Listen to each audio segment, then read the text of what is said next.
दोस्तों आइए हम एक टेबल के माध्यम से किसी भी सॉल्यूशन की पीएच वैल्यू, सॉल्यूशन के अंदर हाइड्रोजन आयन की कंसंट्रेशन व हाइड्रोक्सी आयन की कंसंट्रेशन को समझते हैं।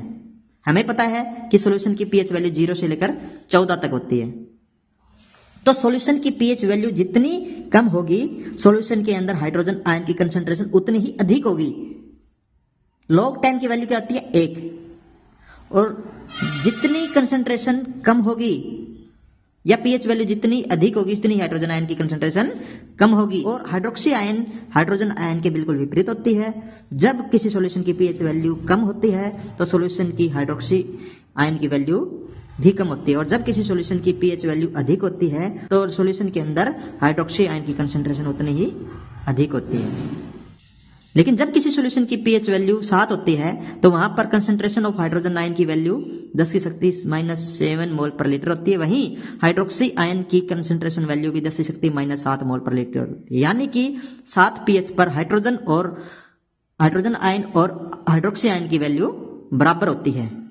अब हम पीएच स्केल पर किसी भी सॉल्यूशन की पीएच वैल्यू को नोट करते हैं।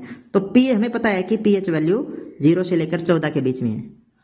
अब 7 के ऊपर जब पीएच वैल्यू 7 होती है तो वहां पर हाइड्रोक्सी आयन और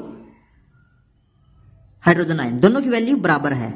तो यहां पर किसी भी सॉल्यूशन जहां पर हाइड्रोजन आयन और हाइड्रोक्सी आयन की कंसंट्रेशन बराबर हो तो उस सॉल्यूशन को हम न्यूट्रल कहते हैं, उदासीन। अब पीएच स्केल पर हम एसिड और बेस को या फिर एसिड या अल्कलाइन को नोट करते हैं। 7 पर पीएच लेवल 7 पर सॉल्यूशन न्यूट्रल होता है।